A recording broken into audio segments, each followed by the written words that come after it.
उपकारी और अपकारी, ये दुनिया में सदा सदा से प्रत्येक व्यक्ति के जीवन में आते हैं। ऐसा दुनिया में कोई भी व्यक्ति नहीं है जिसका कोई उपकारी ना हो। ऐसा दुनिया में कोई भी व्यक्ति नहीं है जिसका कोई अपकारी ना हो।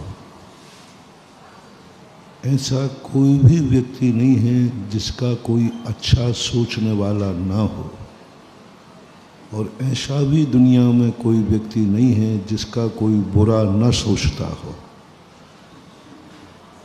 बहुत बड़ा मोटिवेशन महानुभाव। दुनिया में कोई व्यक्ति ऐसा नहीं जिसके संबंध में कोई ना कोई अच्छा न सोच रहा हो। कोई तो तुम्हारे और हमारे संबंध में अच्छा सोच रहा है। इस पूरे ब्रह्मांड के अंदर ना जाने कितने लोग हैं जो हमारे संबंध में अच्छा सोच रहे हैं। ऐसे कहने वाले भी लोग हैं, सर्वे भवन्तु सुखिनः, सर्वे भवन्तु निरामयाः, सर्वे भद्राणि पश्यन्तु मा कश्चित् दुर्भाग् भवेत्। इनकी कमी नहीं है। हजारों लाखों करोड़ों लोग हैं जो हमारे संबंध में अच्छा सोचते हैं। साधु संत हैं, इसमें अच्छा सोचते हैं। सज्जन पुरुष हैं, अच्छा सोचते हैं। बाबा भारती जैसे भी बहुत सारे लोग हैं जो डाकुओं का भी अच्छा सोचते हैं। बहुत कोई भी व्यक्ति दुनिया में ऐसा नहीं, पापी हो या पुण्यात्मा हो, उनका अच्छा सोचते, बहुत अच्छा सोचते। अपने दुश्मन का भी अच्छा सोचते हैं। जैन दर्शन में एक कहानी आती है कि एक राजा सैनिक ने भगवान के गले में सांप डाला दुख देने के लिए। जब भगवान महाराज की आंख खुली तो उसे भी आशीर्वाद दे डाला, कल्याण भवतु। गजब, क्या बात।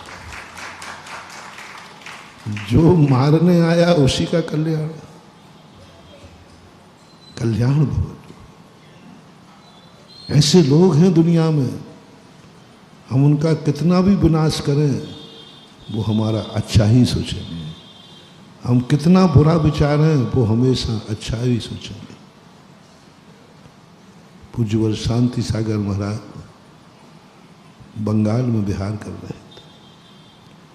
किसी व्यक्ति ने उन्हें पत्थर मार दिया, खून आ गया। वहाँ का अंग्रेज कमांडर था। उसने कहा कि महाराज, इसने आपको बहुत तकलीफ दी है, आप बोलो मैं इसको क्या सजा दूं? जो आप कहोगे वो सजा दूंगा। बोले बस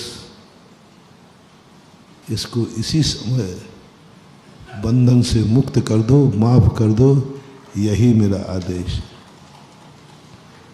जिसने पत्थर मारे थे वो लौट गया। मैंने आपका इतना हित किया और आपको पुलिस पूछ रही कि बोलो मैं इसके साथ क्या व्यवहार करूं, और आपने कह दिया बरी करो। वो इतना रोया और वो उसने अपने हाथ से जितना महाराज का सिर फूटा था उसने अपना सिर महाराज के सामने पत्थर से मार के फोड़ लिया। बोले मैं कितना पापी हूँ जो मुझे, जिसका मैंने नाश किया वे हमें, उनको तो किमिक्षिक वरदान मिल रहा है, जो चाहे कह सकते हैं दुनिया में। ऐसे बहुत अच्छा सोचने वाले लोग। मत करो कि मेरा कोई नहीं है, बहुत सारे हैं। कभी व्यक्ति अपने आप को अकेला महसूस न करे, वो अकेला हो ही नहीं सकता। दुनिया में हजारों लाखों लोग हैं जो हमारे साथ हैं, तन से न सही मन से तो साथ है, और लो और लो और लो, जिसका जगत में कोई नहीं उसका मैं हूं।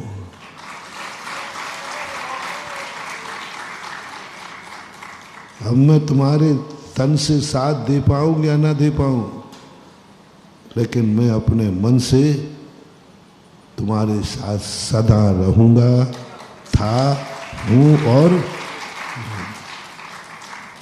मेरा दुश्मन भी है तो भी मैं उसके साथ हूं। यदि वो कितना भी मेरा बुरा विचार है, मैं जब भी कोई बात आएगी तो मैं उसके हित की ही बात करूंगा, उसके सुख की ही बात करूंगा, उसके कल्याण की ही बात करूंगा। आज तक मन में कभी भी किसी दुश्मन के प्रति ये भाव नहीं आया कि इसका नाश हो जाए। इसने मुझे बहुत दुख दिया है, बहुत परेशान किया है, इसलिए इसको ऐसा सबक मिलना चाहिए जिससे इसको भी क्या बोलते हैं आप लोग, नानी याद आ जाए, तो कुछ बोलते ना, छट्टी का दूध याद आ जाए। छट्टी आने बकरी तो ऐसा नहीं, नहीं, बिल्कुल नहीं। उसके प्रति भी वो उसकी गलती नहीं है। एक नीति है, कभी कोई गलती करे तो ये मत मानना कि इसकी गलती है, उसकी गलती नहीं है। आत्मा राजा बेटा है। एक पिता, एक यशोदा मैया कहती है, मेरा कन्हैया ऐसा है ही नहीं, हो ही नहीं सकता। पूज्यवर कुंद कुंद स्वामी कहते हैं, जीव ने राग द्वेष की, हो ही नहीं सकता। जीव ने कसाई की, बोले हो ही नहीं सकता। इसने बहुत गंदा कार्य किया। कुंद कुंद स्वामी कहते हैं, मेरा जीव राजा है, राजा बेटा है, वो तो गलती कर ही नहीं सकता, उससे हो ही नहीं सकती। कुंद कुंद भगवान कभी भी जीव को गलती नहीं ठहराते, सदा जीव का पक्ष लिया। दावे से कहते, मेरा जीव गलत हो नहीं सकता, मेरा बेटा तो राजा बेटा है। लोग कहे नहीं, इसके बाप तो भीख मांग रहा है। बोले तुम कुछ भी करो, मेरा बेटा तो। भिकारन भी जब बेटे को गोदी में उठाती है तो उसके मुख से भिखारी बेटा नहीं निकलता, क्या निकलता है? राजा बेटा। माँ मानने को तैयार नहीं है, आंखें कह रही है भिखारी का बेटा है, बाप भीख मांगने गया है। मजदूर का बेटा है, मजदूरी करने गया है। मजदूरन भी मजदूरी करने के बाद जब वो बेटे को गोदी में खिलाती है, तब उस मजदूरन के मुंह से भी निकलता है, मेरा राजा बेटा है। स्वयं भी क्या है? मजदूरन है। पति भी क्या है? मजदूर है। लेकिन बेटे को गोदी में लेते ही क्या बोल रही है? राजा बेटा है। क्या है? प्रत्यक्ष के परे,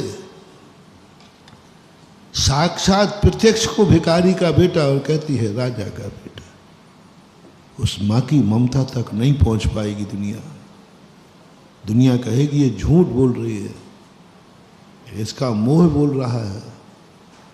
नहीं, मोह नहीं बोल रहा है, झूठ नहीं बोल रहा है, माँ की जो ममत्व है वो बोल रहा है। यही तो माँ की महानता है। क्यों पूजी जाती है माँ? क्यों वंदनीय होती है? क्यों जगत में प्रशंसा होती है? कि उसको अपना बेटा कैसा भी हो, सदा उसको राजा बेटा दिखता है। जय जिनेंद्र। अगर आपको मेरी वीडियो अच्छी लगती है तो प्लीज़ मेरे चैनल को सब्सक्राइब करिए, लाइक करिए, शेयर करिए। इसी तरह से अपना प्यार मुझे देते रहिए।